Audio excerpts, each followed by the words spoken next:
बिहार में 24 घंटे के अंदर गठबंधन टूटा, सरकार पलट गई। बिहार के पूरे पॉलिटिकल एपिसोड में इस वक्त दो नेताओं की सबसे ज्यादा चर्चा हो रही है। एक है बिहार के 9वीं बार मुख्यमंत्री बने नीतीश कुमार, उम्र 72 वर्ष, और दूसरे हैं बिहार के पूर्व डिप्टी सीएम तेजस्वी यादव, उम्र 34 वर्ष। उम्र, अनुभव और राजनीतिक समझ के तौर पर नीतीश कुमार हर तरह से हावी कहे जाएंगे, लेकिन जेडीयू आरजेडी गठबंधन वाली सरकार गिरने के बाद तेजस्वी का रिएक्शन देखने वाला है। एक जमाने में नीतीश को पलटू चाचा कहने वाले तेजस्वी इस बार भी बोले, लेकिन तेवर कुछ अलग हैं। वो परिपक्व दिखना चाहते हैं, जेडीयू को सबक सिखाने का इरादा है। पूरी इज्जत और सम्मान के साथ नीतीश को चैलेंज कर रहे हैं। उनकी एक एक बात को बहुत गौर से समझिएगा। उनके जो विधायक हैं वो 45 हैं, मंत्री हमारा है, विभाग हमारा है, तो हम क्रेडिट क्यों ना लें। और यही मुख्यमंत्री जी जो 2020 के चुनाव में कहते थे कहाँ से पैसा लाएगा, कहाँ से नौकरी देगा, तो हमने, आपको पता होगा कि हमारी जो सरकार बनी थी इनके नेतृत्व में, वो 9 अगस्त 2022 में बनी थी और 15 अगस्त को मुख्यमंत्री जी ने ऐलान किया था। ये किसका विजन था, ये किसकी सोच थी? तो जो मुख्यमंत्री कहता था कि यह संभव है नौकरी देना, उसको हमने एक हफ्ते के अंदर जो है उनसे बुलवाने का काम किया। तेजस्वी ने 45 विधायकों का जिक्र करके साफ साफ इशारा किया है कि उनकी नजर जेडीयू पर है।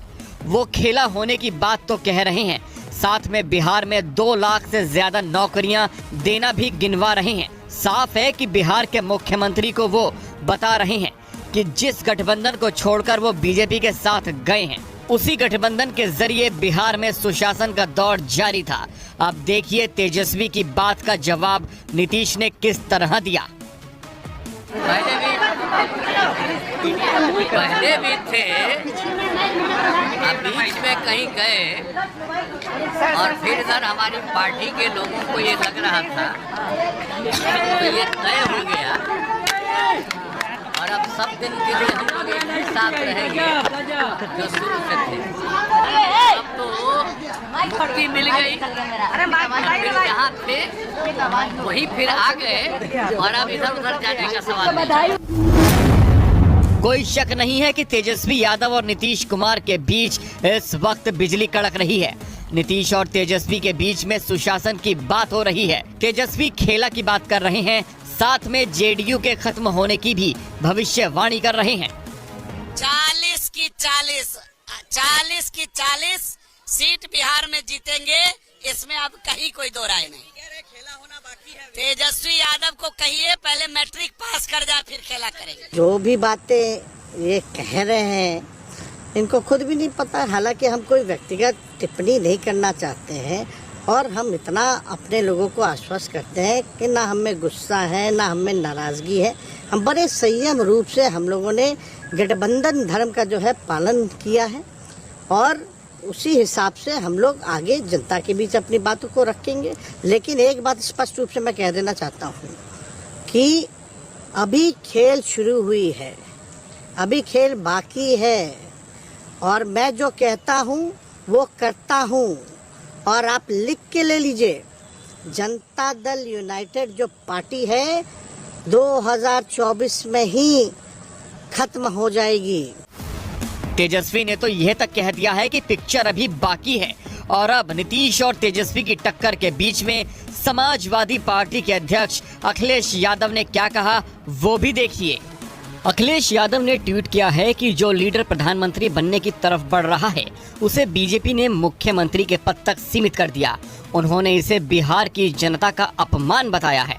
अखिलेश यादव का ट्वीट हो या फिर तेजस्वी यादव की तल्खी भरी बातें, इसका जवाब बीजेपी ने दिया है। बिहार के लिए बहुत जरूरी यह था कि एक अच्छी सरकार बने। बिहार की विधि चौपट हो गई थी, आरजेडी के लोग बिहार में तांडव मचाए हुए थे और अपराधियों को संरक्षण मिल रहा था। नीतीश कुमार जी एक सही फैसला लिया और उन्होंने प्रस्ताव किया भारतीय जनता पार्टी के साथ सरकार बनाने का, एनडीए की सरकार बनाने का, और भारतीय जनता पार्टी ने उसको स्वीकार किया। आज भारतीय जनता पार्टी ने विधायक दल के नेता श्रीमान सम्राट चौधरी को चुना और विजय सिन्हा जी को उपनेता के रूप में चुना, सब मिलकर अच्छी सरकार चलाएंगे। नीतीश कुमार जी के नेतृत्व में बिहार के विकास के लिए जरूरी था, बिहार की विधि व्यवस्था के लिए जरूरी था, बिहार के भविष्य के लिए जरूरी था। तेजस्वी यादव ने कहा कि खेला अभी बाकी है, बहुत कुछ होना बाकी कहेंगे, उनका सारा खेला समाप्त हो गया, हमको कुछ बोलने का मुंह बचा है क्या? लोकसभा चुनाव से पहले बिहार की पॉलिटिक्स ने ऐसी करवट ली है कि आरजेडी और कांग्रेस बहुत ठगा हुआ महसूस कर रहे हैं। तेजस्वी खेला होने की बात कर रहे हैं।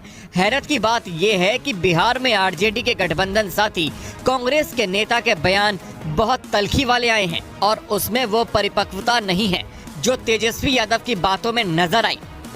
नीतीश कुमार जी ने इस्तीफा दिया है, उसमें कोई आश्चर्य की बात नहीं है, क्योंकि नीतीश कुमार जी एक बड़े अनुभवी राजनीतिक व्यक्ति हैं।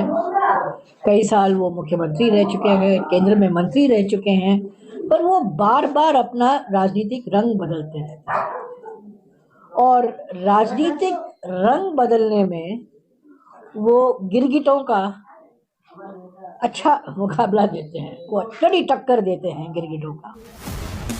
कांग्रेस इस वक्त वाकई बहुत परेशान है क्योंकि पश्चिम बंगाल से लेकर बिहार और उत्तर प्रदेश तक उसकी हालत बहुत खस्ता है और अब तीनों जगहों पर जो गठबंधन का ख्वाब देखा था वो 2 राज्यों में खटाई में पड़ गया है और तीसरे में भी हालत पस्त है।